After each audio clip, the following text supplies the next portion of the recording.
Hey, it's Drybear. Last Epoch had its weekly Q&A session with EHG Mike yesterday, but as we know that because he's playing and chatting and hanging out on his Friday, a lot of times the information gets scattered throughout the broadcast or, gets distracted like he's attacking a boss while he's answering a question, that sort of thing. So as I have been for the last few weeks or so, I'm going to go ahead and recap yesterday's broadcast for the Q&A so that you can kind of get caught up on the news without having to sit through the entire broadcast or try to piece together the answers as they get separated. The first big news is that they've kind of officially moved into full season 3 production. They've kind of worked through the issues of season 2 and got their hotfixes and everything, but it seems like it's all hands on deck for season 3 to get that shipped out.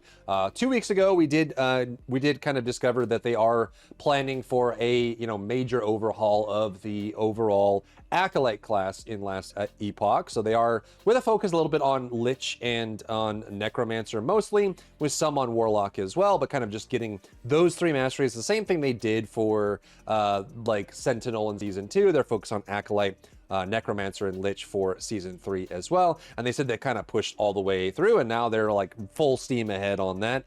They did say that they wanted to do between 3 to 4 month seasons. It sounds like they're leaning more towards 4-month seasons right now. So, 3 times a year for new seasons. So we just got season 2, and we can expect hopefully by summer that we see season 3, and then they start moving down that line as well. All right, when can we expect season 3? Season 3 is we don't have an exact date on season 3 yet, but we are working on it. It is in process. We have switched over almost entirely to season 3 content at this point. There's still some hot fixing stuff happening for season 2 just to get some issues fixed and dealt with that need to happen right away. But new content coming is being worked on season 3 right now. It's going quite well. We do have an internal date targeted already, so we know when we're planning on doing it. When that becomes a little more solid, we'll be announcing when that is. But for now, it is in the works. Not only that, did they kind of talk about, season 3 is cooking, but they also did show off a teaser of an upcoming enemy in season 3 as well, which looks like this. Someone in my chat said it looks like the gorilla when he successfully wins the duel against the 100 men. It becomes like this. It was kind of like a cool stone, mossy, earthy kind of monkey, gorilla looking, humanoid looking creature, which could be pretty cool. They did previously show off some new egg designs as well, and potentially some new item designs. A lot of these are very nondescript, but you can speculate as to what they are for. And following this, Mike even just reiterated that, the development is going well. Season 3 is on track. And what seems to be just bug fixes, is this a good indicator that the next season is on pace for 4-ish months? I can't give you a set timeline right now. The next season is looking pretty good in general, and things are going well, things are going smooth. There's no major speed bumps or hiccups to talk about right now. But I can't really say any details. I'm sorry. Now, along those same lines, there were a lot of questions throughout the live stream around what season 3 is going to entail and what new features can we expect to come along with it, and also just a bunch of questions about the game, things that people would like to see, and that sort of thing. One of the biggest ones was, we saw with season 2 the release of the Weaver faction, and this was a major system being added to the game. It helped solve a lot of the gaps the game had pre-existing, with ways to change stats using the Weaver echoes and being able to do some crazy stuff with them that really kind of expanded the game. And so there was a question of, are we going to be getting a brand new faction like the Weaver faction every season? Is that planned to be a seasonal thing? So let's see what Mike said about that. Hey Mike, who is the season 3 faction, and why is it the judges the exiled mages are mad about? I don't want anyone to expect a new faction every season, because that would get very bloated very quickly. There has to be a new major system to go with them usually. And sometimes the systems that we put in don't lend themselves well to having that. Which tells me they are not planning to do a brand new faction like the Weaver system in season 3, but we will be seeing one new ability, which they've already started working on, some new systems, potentially even an expansion of the Nemesis egg system, which is my best guess for the egg preview that they showed, though obviously this could be just an item or something like that. And then obviously some reworks and improvements to all the classes, but a little bit more love being sent the way of Acolyte in Season 3. Now let's jump into the kind of just like the lightning round of just like, here's just a random bunch of topics that came up, like, hey, can we get this fixed? Can we add this feature? What about that? What about this? Are you guys planning to do this, that sort of thing? Starting with a great question. Currently right now, you can't use cosmetics when you're playing in offline mode, and the chat asks, hey, can we do that? Cosmetics offline when? I do not have a good answer for that at the moment. As far as I know, there's not any ETA on something like that at the moment. Would be really nice though. So it doesn't sound like they're opposed to it. They're not, not allowing it for any specific reason. It could just be that they have a technical reason for doing that. It kind of, at least, from the outside looking in, you would probably expect them to not allow cosmetics offline just to encourage you to buy them. But realistically, if you bought them and you being able to use them on or off is not too much of a difference, but it sounds like they do have some restriction that's preventing that from happening. It sounds like they want to eventually do it. They just don't currently do it. The next thing that's very related as well is, are there going to be free cosmetics? It's something that comes up quite a lot, especially in games like this, where it's like, hey, I would like to be able to grind for skins, cosmetics, back attachments, portals, or something. Like, can I get some that, yeah, you can even make it so that the paid ones are cooler, but could we get some pretty easy ones to pick up? Which Mike mentions that, like, when they first started the game, they were focused on getting the game going, and now that they've got season 2 rolling and they're already pipelining out season 3 and season 4, is now a good time where they could start including a little bit more accessible cosmetics in the game? Have you considered adding some chase cosmetic items to the game as very rare drops? For example, rainbow wings from D3. Obviously, a lot of the monetization of the game is cosmetic, so it would be fine line, but cosmetic chase can be fun to unlock for an account. I agree. I think having some cosmetics that are unlockable in game is a really big plus, and it's the sort of thing that we're in general interested in doing.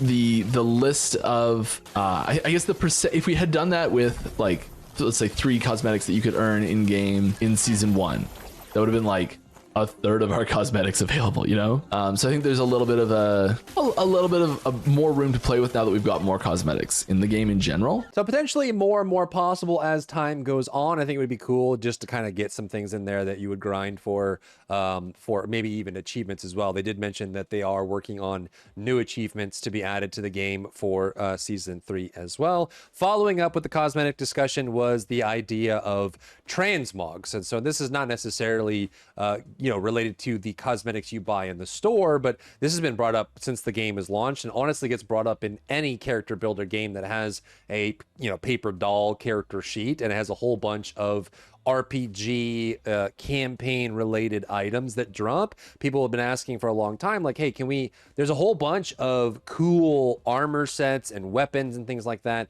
that are just normal items, or even the uniques. Like, could we actually get a system where we could transmog or change the appearance of an item to another item that's already in the game, not related to cosmetics, but just the gameplay items themselves? Can you tell us what's up with transmogs?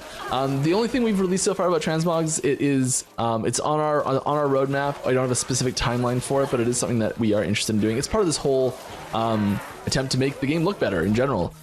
Give players a little bit more control over what their characters look like.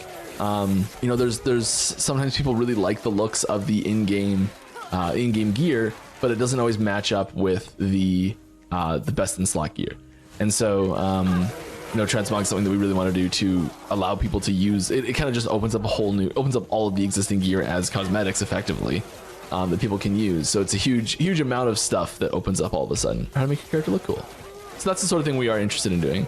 I don't have an ETA on it. I don't know anything about it right now. I'm sorry. Next, since we're talking about being able to customize your character, what about being able to customize your UI? And this has actually been a rampant debate in the gaming industry for the last 8 to 12 years in general, especially with games like World of Warcraft that have open source UI. You can do Lua as an integrated system, and you can actually create your own UIs and and move things around. And a lot of games like this, or MMOs that have very complicated UIs, will often include the ability to edit your UI, edit your UI, like rescale things, make the main map bigger or smaller, move the abilities around. And even in like MMOs, you also have the option to create UI elements in different areas that might be critical to your playstyle. So maybe there's a specific ability, like on my Spellblade, I can move teleport up next to the center of the screen, so I know when my teleport is active, or that sort of thing, or even have buff icons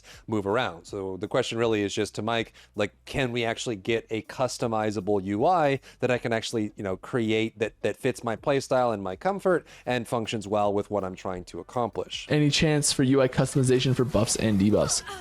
We don't have any plans on UI customization at the moment. It is something that I think will be... I know there's a lot of people on the team that are very interested in that. It's not something that is super appealing to the people doing UI design, because it is not from like an ego standpoint, but just from a having it still look good after it's been customized without letting people get into situations where it is horrible and kind of hard to play.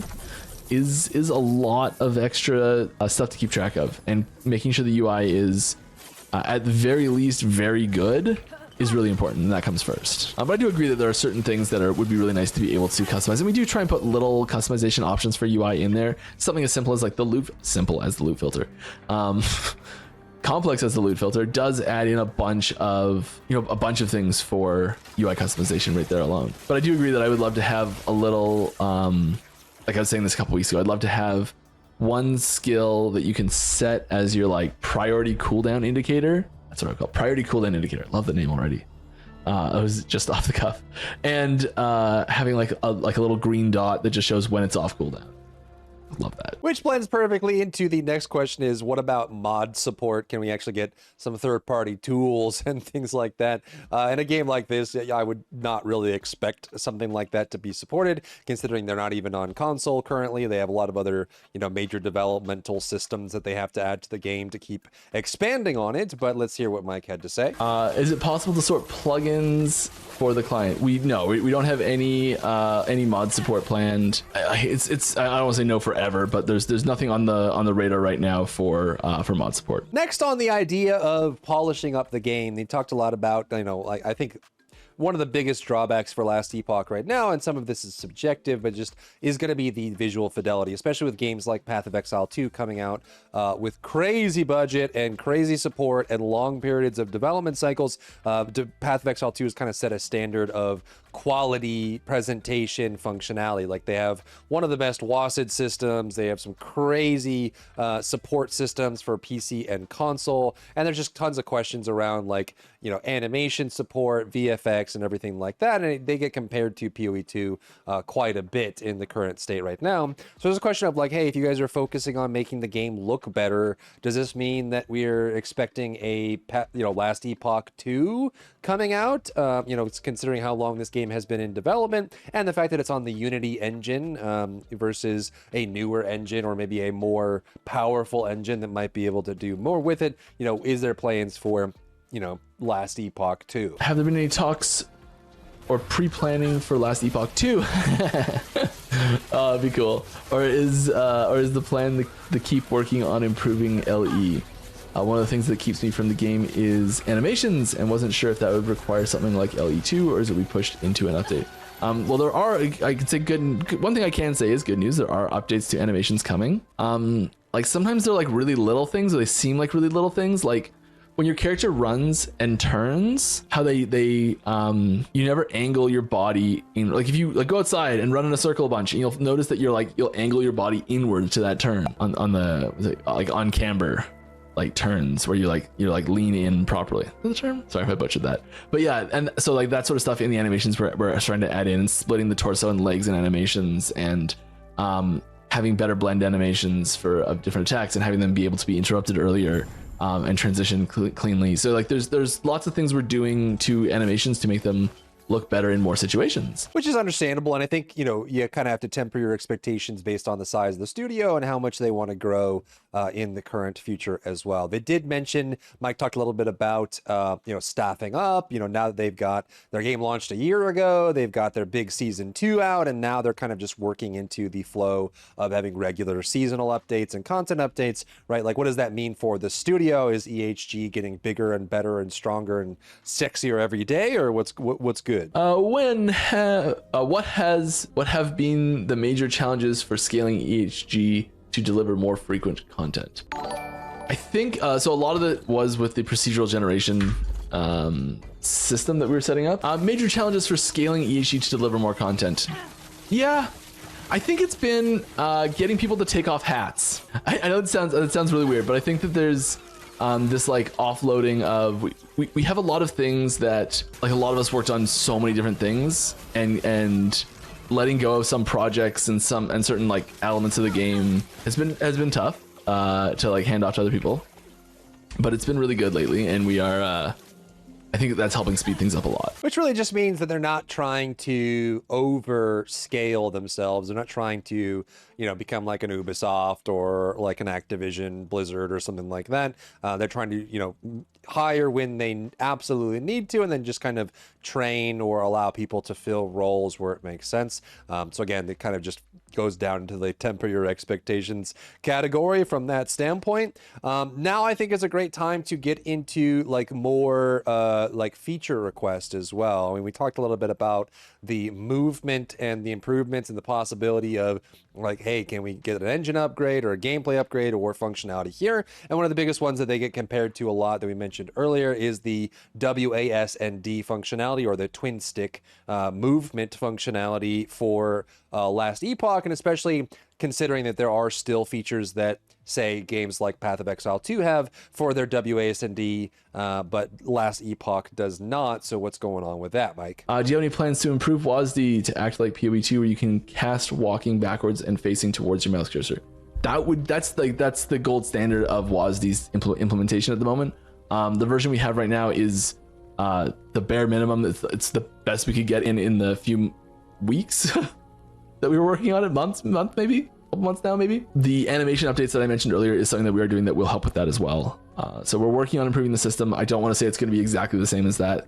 The big change there is that it would require every ability in the game having massive changes to them in order to function that way. So probably not anytime soon if we do it. Next is a great question from the chat, and they ask about, the addition of systems in the future. Now that we're moving on to, they took 1 year to do their first major season release, and now they're going to be doing 4-month seasons. What does that mean for the expansion of customization for your character's playstyle, right? Like, are we going to start getting, potentially like a Paragon board from Diablo, or a skill tree from Path of Exile, or, any number of expansion systems? And what's the philosophy on that moving forward? Like, what do we expect to happen when it comes to developing? And Mike's main focus here is that they don't really want to add a whole bunch of systems, but they do want like small targeted changes you can make. And it seems like they want to focus a lot on drops and items to add more complexity to the builds that exist, rather than piling on more and more systems unless absolutely necessary. How soon could we see something like an endgame skill tree similar to a Paragon board to further customize your builds? I think something like this is growing towards would be super fun to keep people engaged in the endgame.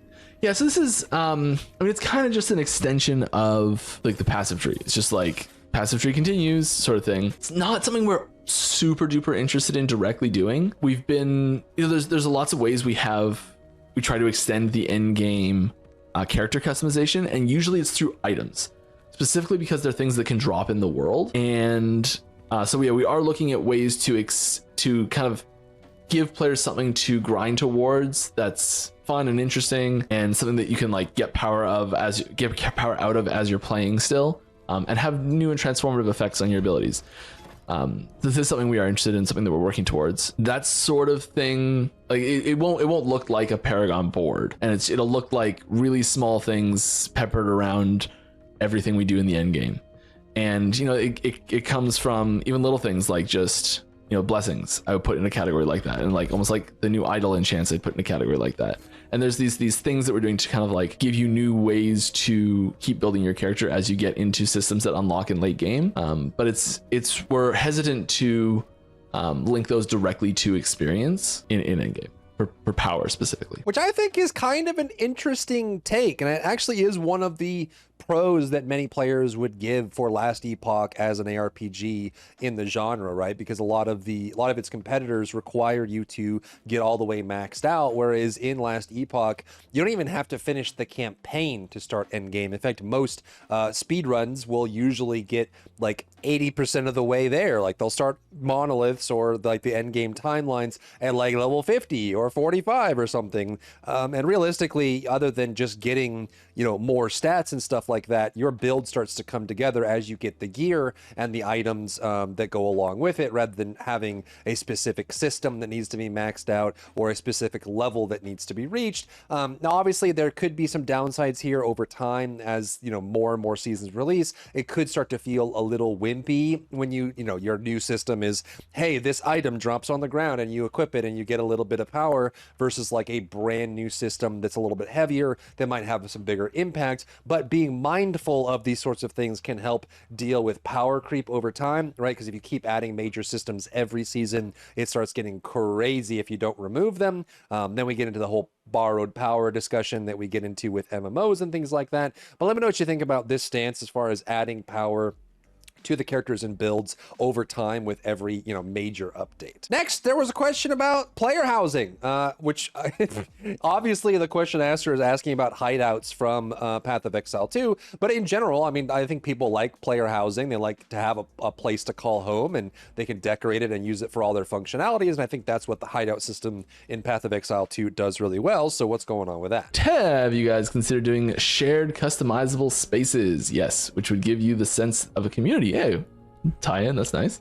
They can double as a pseudo hideout. Yeah, I think there's probably somewhere in the game that would fit that really well. Finding it would be tough. We'd have to search pretty far and wide to find that location. That I think would be really good fit for that sort of thing. But yeah, I think that sort of thing would be really good. So I put that one down as would love to do it, might do it, maybe somewhere. Honestly, I don't think it needs to exist in a specific spot. It could just be just like the endgame monoliths where they're just floating out in the ether, and you can just have a place to go. But I think that having a headquarters like that would be cool, although they probably do get some value in like the end of time being a default waypoint area, because then people get to see other players. Because once you go into monoliths, you tend to just be at like your monolith platform or going into echoes and stuff like that, and you don't really see other players at all, which could be a pro or con in general. The next question is one that still needs an answer. It's been brought up ever since the game launched, and is even more so impactful now in season 2 than it was in season 1 or the initial launch of the game, and that is like, hey, can we please make set items actually useful? A lot of the times you're either using a unique item, an exalted item, or the hybrid of those, a legendary item, when it comes to endgame, right? Like you very rarely see people using set items. Now, they did expand upon this in season 2 by allowing you to dismantle set items and then be able to reapply that as a stat affix on another item, which gives you more room to use those sets. But it still begs the same question of like, hey, can we actually get new sets and an improvement to existing sets and just another revisit to the set system, so it doesn't feel like set items are kind of like this huge noob trap bait item that, like, oh cool, a green item sounds cool, when you realize that legendaries are going to make up the majority of your build in order to be optimal anyway. So this was his response. Did you guys plan for further improvements for set items? Yeah, there's so set items, the change to the set items functionality is something we know we want to do for a while, and we just really wanted to get that change functionality wise into the game so we could start designing set items and like do some more balancing on existing set items as well, based on the new mechanics and the new system, instead of having it just be a blanket like doing it all at once. So yeah, we're looking to add new sets and revise old ones too. Next are a series of questions that happened like very far apart. Like there was one at the beginning of the stream, one like 45 minutes in, then like an hour and 15, then like an hour and 28 and stuff like that. So I'm just going to stick all these together because they are related. And the general line of questioning here is, can we get some meaningful improvements to co-op, right? Because I think that a lot of, there's a grab bag of people that play ARPGs, like they just use it as a personal, like they look for their personal best. They just play and grind when they have time, when they get off work or it's on the weekend or something, and they just jump on and grind. And a lot of ARPG players play solo. However, there is a group of people in any RPG that like to play together. They like to share loot. They like to trade with each other and try to accomplish everything together. However, there are a lot of restrictions in the co-op options for Last Epoch, the resonance system and how you share items with each other, as well as being able to get, if I'm in my group and I invite you and I'm progressing my timeline, what does that mean about your timeline and your corruption, and what about quest progress and things like that. So here's going to be a couple directions around that. The first one is just around being able to play with others. What's the thoughts on making resonance being either removed or potentially dropped higher, because being able to gift gear to friends is nearly impossible? Oh yes. So yeah, this is one of those things that it's very difficult to reduce the rate.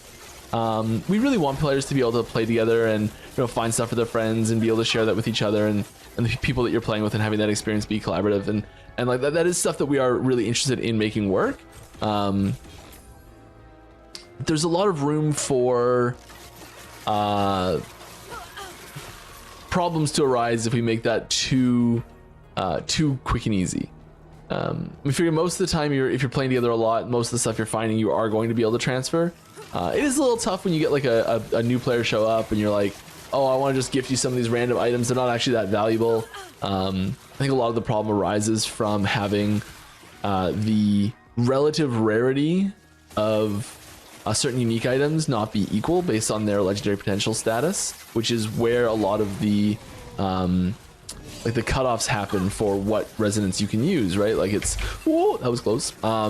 Whether or not it can be resonance gifted is not really a good indicator of how rare the item is, because they don't all create equal in that each of those tiers. So this is something we're definitely looking at improving the system. We don't have an exact idea on how we're going to do it yet. So they obviously want to, a lot of their systems are built on the faction system. So like the Merchants Guild and the Fortune Guild as well. So a lot of that kind of gets based on that. And they do have some meaningful restrictions. It's the same thing that comes up in every RPG of like being able to prevent, real money transactions and people trading nefariously or cheating the system in a lot of ways. So having the restrictions is useful. But another group, play system that would be great to add to Last Epoch, and it's kind of shocking that they don't already have a basic system for this already, is a guild system to be able to stay in a non-party group state, like a larger than party group state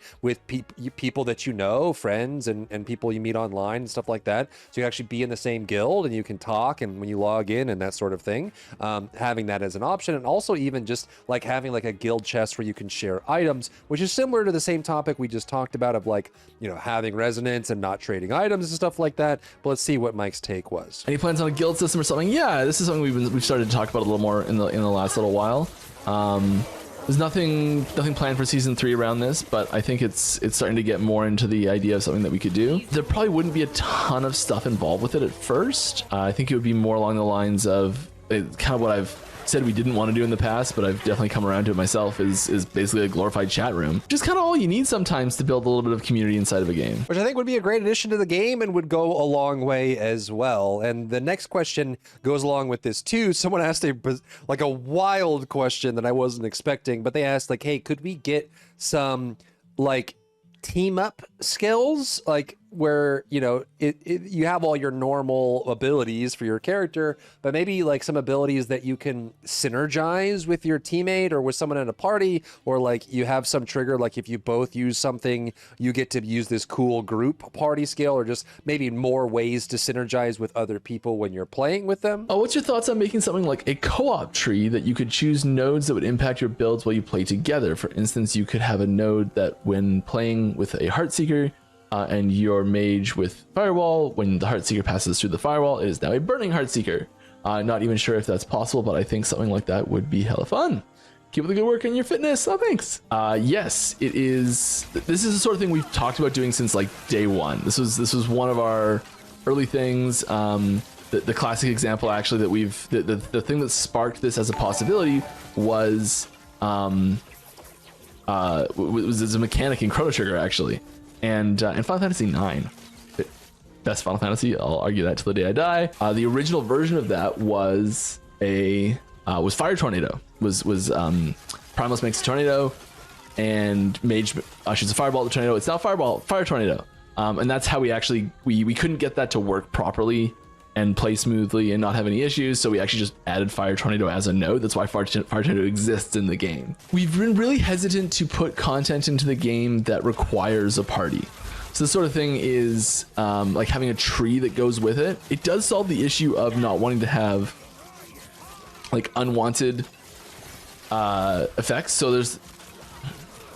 there's some tricky stuff here where, like, say you have we'll put it on Frostwall in fire mode, and so firewall is there, and shooting projectiles through firewall turns them into fire projectiles.